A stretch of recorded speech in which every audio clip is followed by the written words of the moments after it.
You're listening to Snippets from the Summit with your host, Scot McKay. How's it going, gentlemen? This is Scot McKay coming at you again with another snippet from the summit as part of the Mountaintop podcast. Today, I want to talk to you about your success with women and give you a very key metric so that you can know when, well, for lack of a better word, you're truly succeeding with women.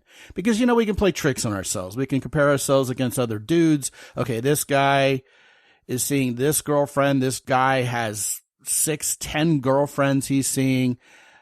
When do you know that you have really arrived when it comes to this area of success with women? Well, I want to take you back to a radio show that used to, play mostly on AM stations until just about 5 or 6 years ago when the host retired. The host, who is very much alive, by the way, and from time to time posts on platforms like X and, other blogs, is named Bob Brinker.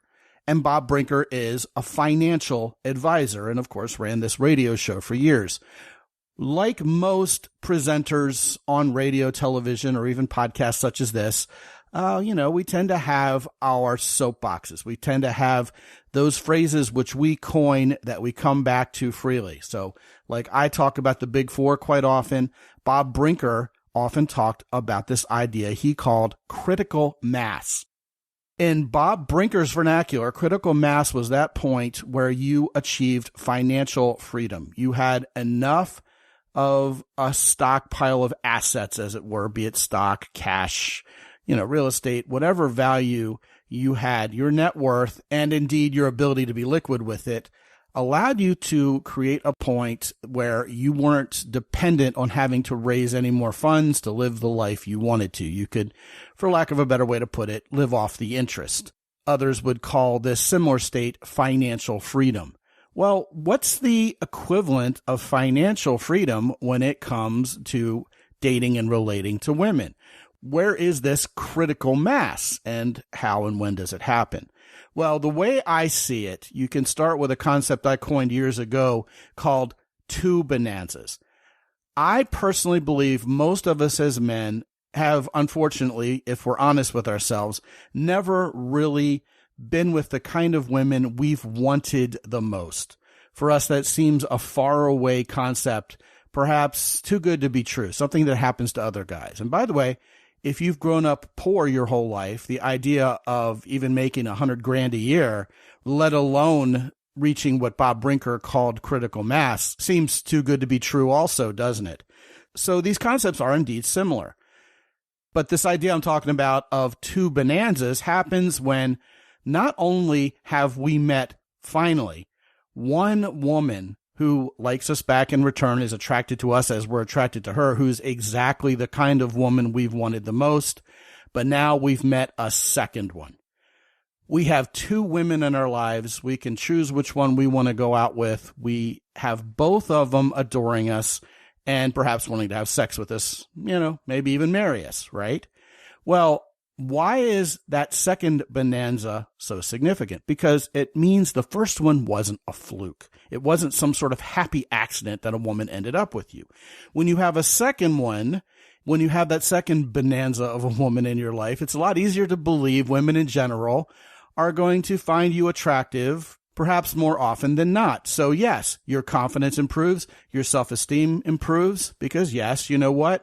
How we think of ourselves and how others view us is very much tied to our success with women. After all, we're humanoids, and that's the way we're wired. Some people would like to be macho and pretend that isn't the case.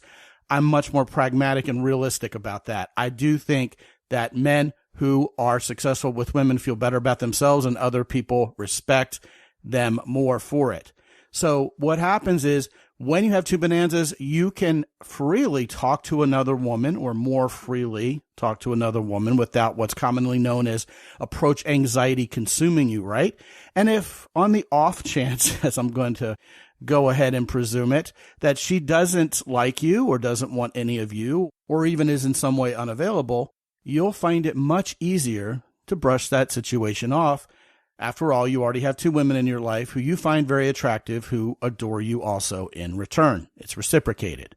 But in reality, once you have those two bonanzas and you have the confidence to go along with it, you're going to find not only do you have greater facility in meeting other women, but you're going to have much greater ability to get them to want you in return. The next thing you know, you have 3 bonanzas, 4 bonanzas, 5 bonanzas, 6 bonanzas. It sounds kind of like a warped version of an old kid song, doesn't it?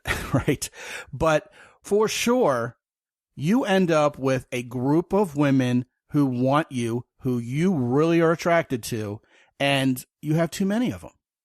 You become a chooser. You start putting women in the just be friend zone as you raise the bar, and you can look around you and say to yourself, you know what?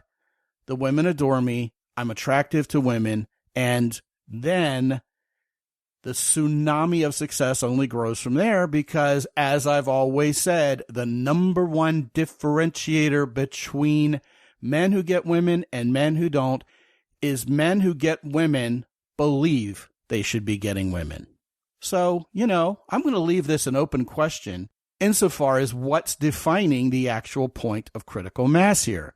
Is it the number of women who are absolutely your type, the kind of women you've always dreamed of, who you have available to you? Or is it rather that point where you believe, finally, once and for all, you're good enough, attractive enough, man enough to attract the kind of women you want? You know what? Here's my hunch. For my money, I believe the latter is where you achieve this dating and relationship equivalent to Bob Brinker's concept of critical mass. And the best part of all, that is all under your control, gentlemen. Want to talk about this or anything else? Scot at mountaintoppodcast.com. Be good out there. As always, visit mountaintoppodcast.com for more.